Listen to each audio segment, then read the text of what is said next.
Now, what I'd like to give you is what I think are the 5 major pieces to the life puzzle. 5 major pieces to the life puzzle. If we can study each of the pieces and then put it all together, the chances of it running well are just a lot better. Mr. Schoaf gave me a simple formula when I first met him, and let me give it to you. He said there's usually about a half dozen things makes 80% of the difference. There's about a half dozen wealth things, about a half dozen health things that can give you the 80% solution to the problem. Then Mr. Schoaf said, be a student of those half dozen basic things. Pretty good advice. Success is not doing extraordinary things. Success is doing ordinary things extraordinarily well. So if you just learn to do it well, key things well, learn to speak well. Poor people can talk and rich people can talk. Looks like rich people talk better. Learning to speak is called survival. Learning to speak well is called success. So let me give you what I think are fundamental pieces to life, and we'll take it from there. Here's the first one. Philosophy. Philosophy, in very simple terms, is simply what you know. And what you know greatly affects how your life works out. We might also add, what you don't know greatly affects how your life works out. The idea you miss could be the missing number in trying to put the numbers in the lock.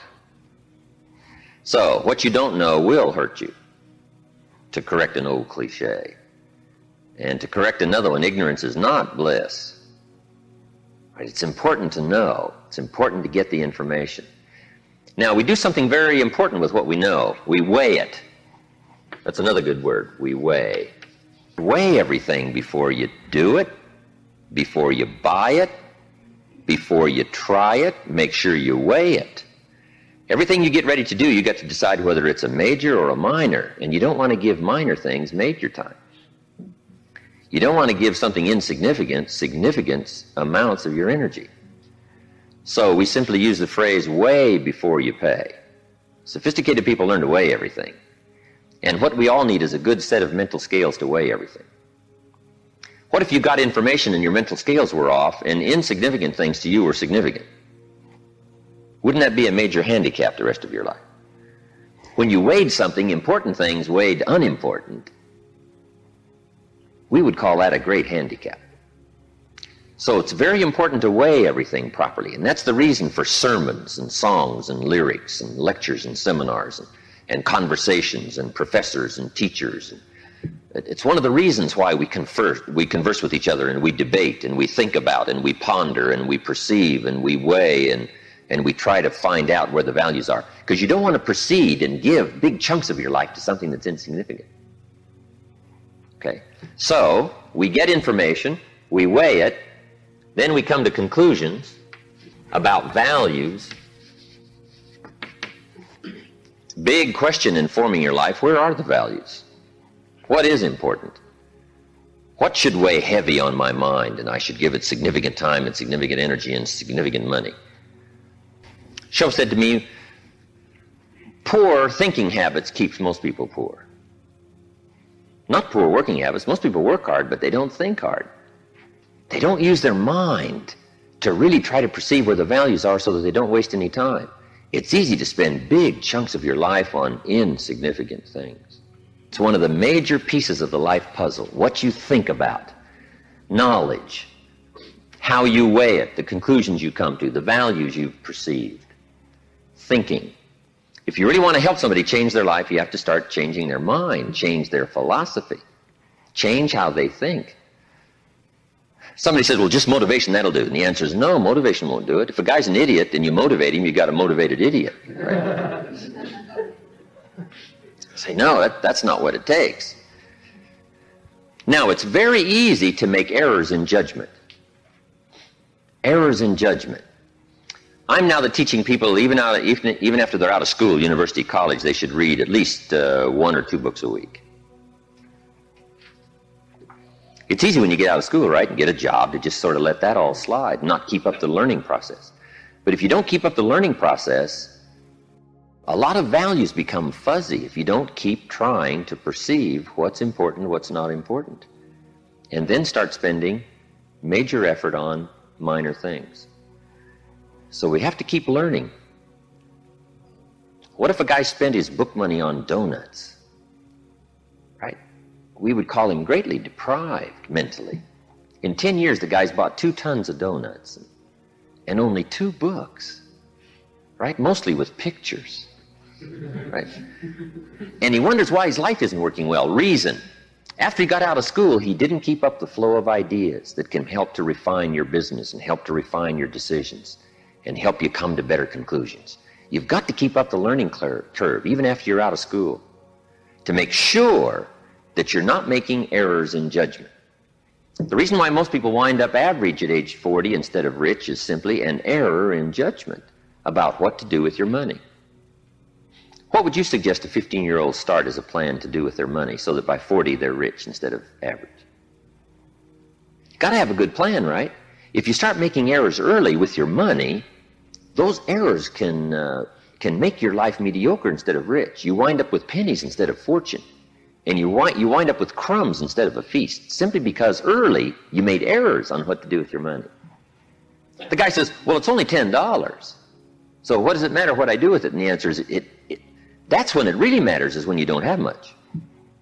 The guy says, oh, if I had a fortune, I'd really take good care of it, but I've only got a paycheck, so I don't know where it goes.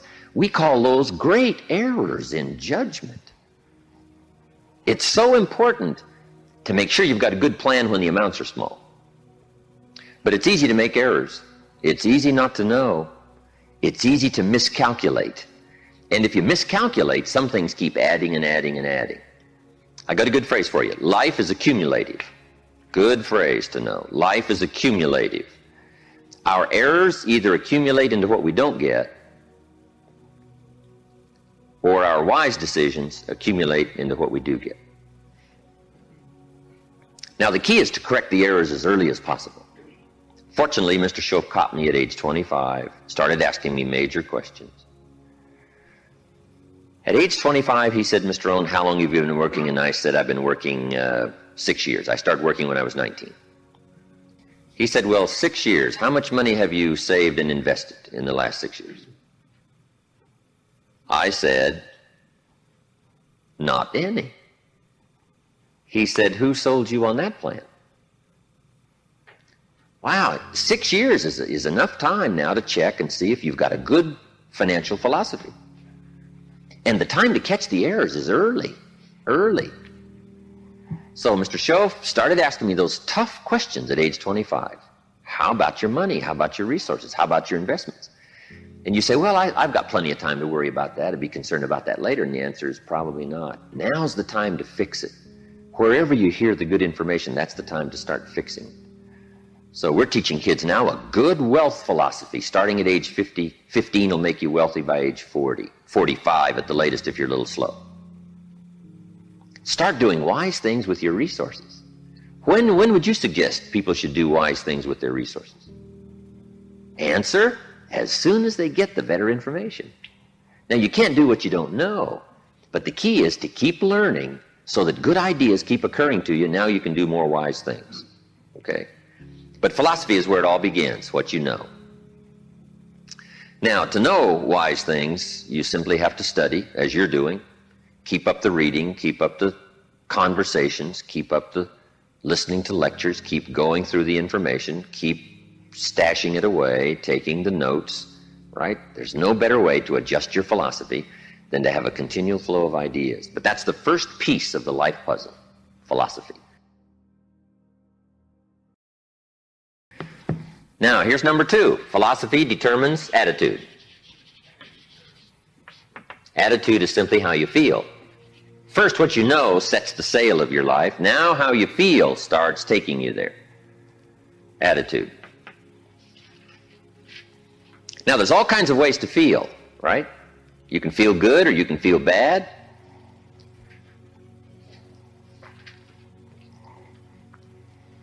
Here's one attitude. If this is all they pay, I'm not coming early and I'm not staying late on the job.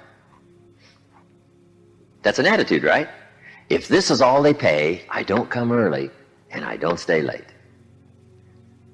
Now, do you suppose that attitude, if you carried it through the rest of your life, do you suppose that attitude would greatly affect your life as the years unfold? The answer is overwhelmingly Of course. Here's another attitude. No matter what they pay, I always come early and I always stay late to invest in my own future. Isn't that fascinating? Attitude is by choice. You can either choose to come early or you can choose to come late. You can either choose to leave early or you can choose to stay late. Attitude's a matter of choice. Now, to make wise choice, we need educated attitudes. Emotions must go to school to learn where the values are. Okay? Good phrase. Emotions must go to school. When kids are young, right? A 3-year-old, falls on the floor and kicks his feet and screams. We say, well, that's okay when you're 3, but it isn't okay when you're 30. Right? As a little kid, right, you can retaliate and punch somebody out, but when you're 23, we say, no, you got to learn now to take that emotion and send it to school and find out where the values are. It's okay to feel strong, but you've got to learn to restrain yourself in a society if you want life to go well for you. So attitudes now become a matter of educated choice. Educated choice. But how we feel is going to greatly determine how our life works out. Now, it's how you feel about a variety of things. Let me give you that list. Number 1, it's how you feel about the past. Now, when you're young, you haven't got that much past to feel about, but I'm sure you've had some ups and downs. You've had some wins and losses. So part of our attitude is based on how we feel about the past. Some people are still carrying the burdens of the past. They're affected by some difficulties, some losses, whatever. They're carrying it around like a burden. Instead of using the past as a school, they're using it as a threat to their life. So part of it is solving the attitude about the past, how you feel about it. Number 2, it's how you feel about the future. Facing the future, very important, key part of our life. Now, there's 2 ways to face the future. Here they are. 1, anticipation. That's one way to face the future, anticipation. Here's the other way, apprehension. Now, most people face the future with apprehension, primarily because they bought somebody else's view. They don't have their own future well designed. So in the absence of having your own future well designed, you have a tendency to be persuaded to buy somebody else's future. Here's what's going to happen, here's what's going to happen. Boy, it's easy to let your days be clouded by all of that. So some days, somewhere along the line, you've got to start settling for sure how you feel about the future. And how you feel about it greatly determines what you do. If you don't feel good about the future by having goals set, you take what we call uncertain steps. It's difficult to be confident about the day if you don't have your future well designed. So here's one of the keys to do about your future. Set goals, write them down, design the future. Where do you want to go? What do you want to do? What do you want to be? What do you want to see? What do you want to have? What do you want to share? Even if it all changes 12 months from now, the key is to start making a list now. The cities you want to visit, the people you'd like to meet, your health goals, your investment goals, all that stuff. Start writing it, putting it in a journal somewhere. And let it all change as time unfolds. Something that you think is very important right now, 2 years from now, you'll say, that was kind of foolish. How come I thought that was so important, right? Because you'll grow beyond that. But right now it's important to get as clear a picture as you can of the future. Set your dreams, set your goals. Because it's important. How the day goes is greatly determined by your confidence about the future. Now here's another attitude. It's how you feel about each other. It's how you feel about society and the community and the country. It's very important. It's not that difficult to be a cynic. And cynicism greatly influences how your life works out. But it's also important to understand that if you want to do well, it takes all of us to help each of us. Good phrase. It takes all of us to help each of us do well. You can't succeed by yourself. It's hard to find a rich hermit. You can't succeed by yourself. You need a market. You need a society. We need each other's ideas. We need each other's collective ideas. Collective participation in the marketplace, society. Okay? So how we feel about each other, very important. Now here's the big one. It's how you feel about yourself. How you feel about yourself. Self-esteem, understanding your own value. Boy, if new discovery starts to unfold for you, that you've got the brains, you've got the talent, all you need is instruction, all you need is some coaching, all you need is some help, all you need is some advice, some experience. If you're headed down the wrong road, hopefully somebody's already been down that road where the bridge is out. And they come back saying, don't go this way anymore, the bridge is out. So we take somebody else's advice and we say, wow, I'm glad you came along, I'm heading down this road. So learning from other people's experiences, picking up all the ideas so that we can feel good about ourselves. Now, self-esteem primarily comes from engaging in the disciplines that lead to value. Self-esteem comes from engaging in the disciplines that lead to value. We don't lack potential, but to bring value from potential, we need the disciplines. Now, one of the major things that makes us not feel good about ourselves is not engaging in the disciplines. If you keep letting yourself off the hook, or just ho-humming it and letting it all slide, then you don't feel good about yourself. Best is the ant philosophy, right? To feel good about yourself, do your best. Gather all you can during the summer. We call that the ant philosophy.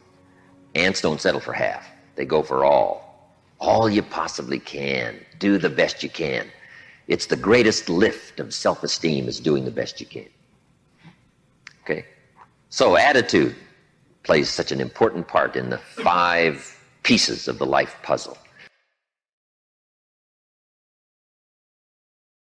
Now, what's next? Number 3. First is philosophy. Second is attitude. Philosophy and attitude determines activity. Activity is what you do. Key phrase, success is a doing. You actually now have to do it. It seems as though God has designed that the major part of the value of our life is left to our own mental genius. You've got to decide what you want to become. Then you simply have to go do it, engaging in the disciplines. Now, the activity part is so important. How hard should you work when you get ready to labor, when you get ready to try to be successful in the marketplace? How many days should you spend? How hard should you work? Well, let me give you an Old Testament phrase to consider. It says, 6 days activity, 1 day rest. Now that's called a philosophy on activity. Right? What should be the ratio of rest to activity? Old Testament suggests 6:1. Now I know that goes back a long ways. Some people said, no, 6:1's old-fashioned. 5:2 is better. Well, you've got to take a look at 5:2 and see if it's okay. You don't just want to buy somebody's philosophy without seeing if it leads to fortune and if it leads to unique things. Wonderful, it's probably good. But you have to check out if 5:2 is okay. Would 4:3 be better? I don't know. You got to check everything. I do know this, good phrase. Don't rest too long. I got a good point for you. Make rest a necessity, not an objective. The objective of life is not to rest. The objective of life is to accomplish, to growth, full accomplishment, test the outer limits of your abilities. That's what life is all about. See what all you can do. That's what life is all about. See what you can do with the seasons and the soil and the seed. See what you can do with your brains. See what you can do with your talent and your gifts and your skills. That's what life's all about. See what you can do. Now, we need rest, but you must make rest a necessity, not an objective. If you make it an objective, you start falling into what we call the average syndrome, right? People who live mediocre lives are always looking forward to getting off. Successful people are always looking forward to getting on. Successful people don't want off. They want on. They want to get on with the job. They rest only enough to gather strength. So consider that in your argument, in your debate on how hard should you work. Let me give you another Bible philosophy. My parents made sure I was a pretty good scholar by the time I was 18. And I'm an amateur on the Bible. But here's another good philosophy. Whatever your hands currently find to do, do it with all your might.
might.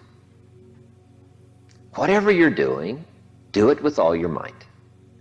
We call that philosophy on activity. How hard should you work? As hard as you can in the time allotted to labor. In leadership, management lectures we teach, when you work, work. When you play, play. Don't play at work. And don't work at play. Right? Make best use of your time. When you're working, pour it on. And when you're playing, have a good time. But don't play at work. Okay? So, activity, very important piece in this whole life puzzle in working. So, you've got to test how hard you can work. Part of it is physical, your own physical limitation. Some people can take 14 hours, no problem. Some people 10 stretches pretty much their physical limitation. So everybody has to sort of decide how hard you can work, how much time you can put in. When you come to university, right, you got to sort of find out how much workload you can handle, how many classes can you go through, how much can you unravel, how many study hours do you need, how much effort have you got, when are you going to run out of gas, right, and you need to replenish the supply. So we all have to study our own activity habits. But let me give you what I think is the best philosophy. It is simply do the best you can. In activity, we call it doing your best. A man asked me one time, he said, I'm making about $50,000 a year, isn't that enough? What would you tell somebody? A businessman said to me. He said, my kids aren't starving, and he said, I got my bills paid, and he said, we're doing pretty good, and I'm making about $50,000 a year. Isn't that enough? He asked me. What do you suppose I told him? I said, yes, it's enough if it's the best you can do. We don't call an amount enough. We call your best enough. I said, if you're capable of making $500,000 a year and you make $50,000 a year, we call you loser. And we don't call you loser because of the difference between 50,000 and $500,000. We call you loser because you're not doing your best. If you do your best and you make $10,000 a year, that's enough. If you do your best and you make $1 million a year, that's enough. Enough is not the difference between 10,000 and 1,000,000. Enough is simply doing the best you can. So that's the key to the good life. When the day is finished, if you say, did I do my best? And if I'm not doing my best, why not? Have I got some errors in my philosophy that says, hey, half effort's okay, just slide by, ho-hum it, cross your fingers, and everything will work out, hopefully. Say, no, I don't want to take those kind of chances. I don't want to drift. Okay? So activity.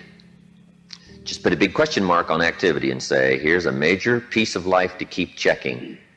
Make sure I'm doing my best. That's all I require, my best. A group of psychiatrists asked me to come and lecture for them in Los Angeles one time, which I thought was interesting, since I only went to 1 year of college. And then in the middle of my lecture, I had the audacity to say, ladies and gentlemen, let me tell you what I think most messes with the mind. They said, what do you think most messes with the mind? I said, I think what most messes with the mind is simply doing less than you can. It sets up all kinds of psychic problems, doing less than you can. Guess when you really feel good about yourself? When you've done the best you can. You don't even have to win the full prize if you do the best you can. We call that the ultimate winning, doing the best you can. Wow, there's nothing like the soaring self-confidence that comes from putting out what we call full effort. In whatever you do, it's called full effort. Philosophy, activity, attitude leads to number 4, results. And that's what life is all about, putting the first 3 together. Good philosophy, attitude, high activity to get the ultimate called results. I got a good phrase for you. Results is the name of the game. Now, the challenge of life is a very simple phrase. Let me give it to you. I think you'll find it interesting to at least ponder. The challenge of life is to make measurable progress in reasonable time. Measurable progress in reasonable time. First, we don't want to be unreasonable with time. If you and I agree to do something, 5 minutes later I'm asking you, how are you doing? You say, I haven't left the building yet. You can't ask in 5 minutes. 5 minutes is too soon.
That's unreasonable. Now, if I don't ask you for 5 years, we call that too late. You can't wait 5 years, and you can't go 5 minutes, right? We all have to learn what is reasonable time to expect somebody to make progress, to grow, to change, to develop. So all of us have to learn, especially if you're going to become leaders, entrepreneurs, if you're going to have management responsibilities and work with people, you got to understand what is reasonable time. We don't want to be unreasonable with time. But here's what else we expect: measurable progress in reasonable time. How many years should the child spend in 4th grade? Approximately.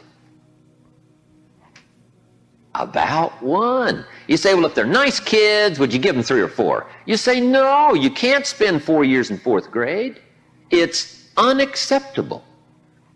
We put on the family pressure. We put on peer pressure, right? We put on all kinds of pressure. You can't spend 4 years in 4th grade.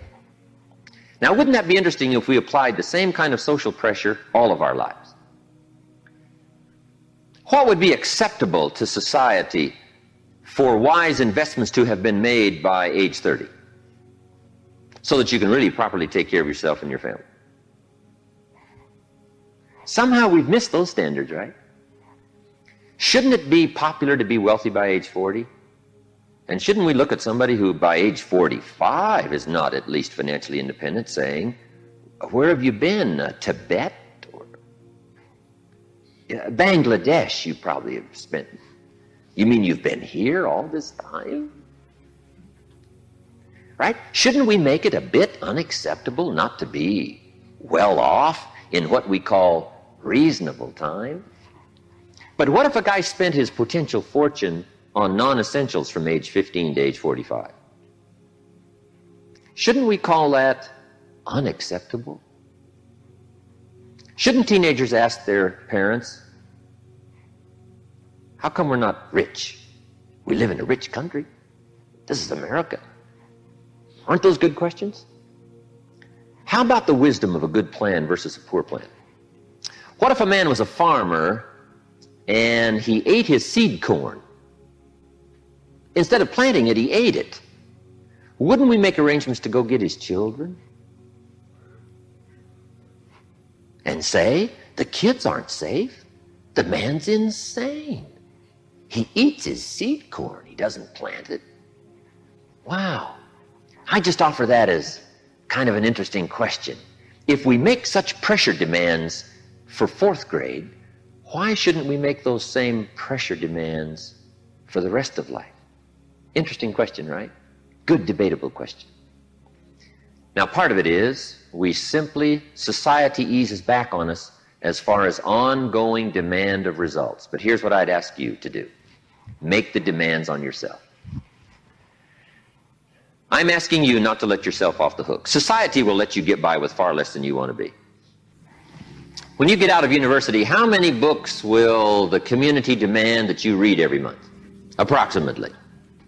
About none. So if you're going to do the extra reading, guess what? You've got to develop that philosophy and put that pressure on yourself.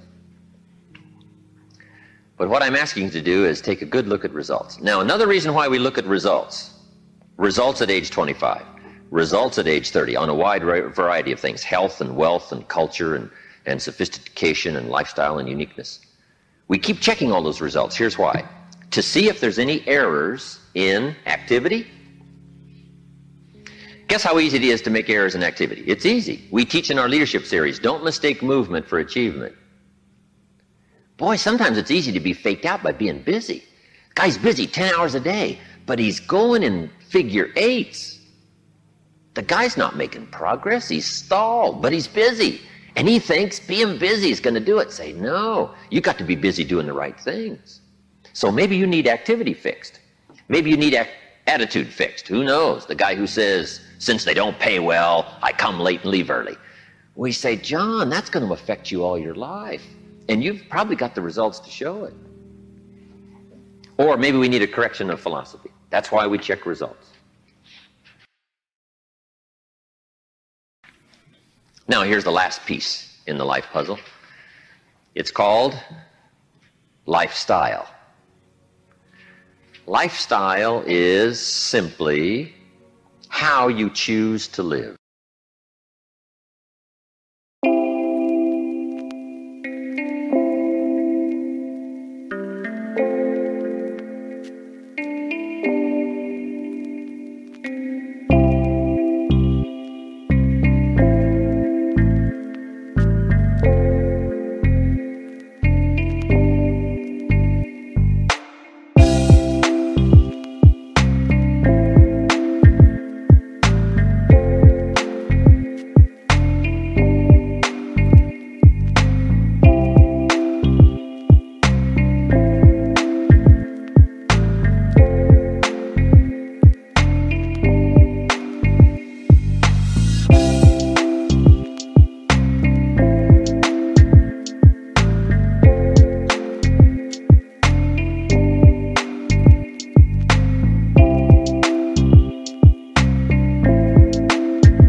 we call lifestyle, the genius of living well. Now, here's what's exciting about lifestyle as a subject of one of the major pieces of the life puzzle. All of us can choose, especially in this country, all of us can choose how we wish to live. Guess what you can get from your money? Joy or animosity. However you wish to live. A father takes a $10 bill and wads it up and throws it at his son and says, if you need the darn stuff that bad, take it. We call it money without style. The father's got the money, but he doesn't have the style. He studied economics, but he didn't study happiness. So let me give you the phrase. Happiness is an art, not an accident. Some people have figured out things economically, but they haven't figured out lifestyle to live well. Culture is a study. It's not an amount. Somebody says, if you have an amount of money, you'll be cultured. And the answer is no. Cultured is a study. Culture is a refinement of the mind. To be cultured, you must study culture and practice culture. Money doesn't solve the culture challenge. Money doesn't solve the happiness challenge. To be happy, you got to study and practice happiness.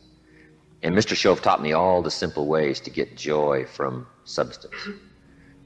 A sophisticated gentleman knows that a rose on time is more valuable than a $1,000 gift too late.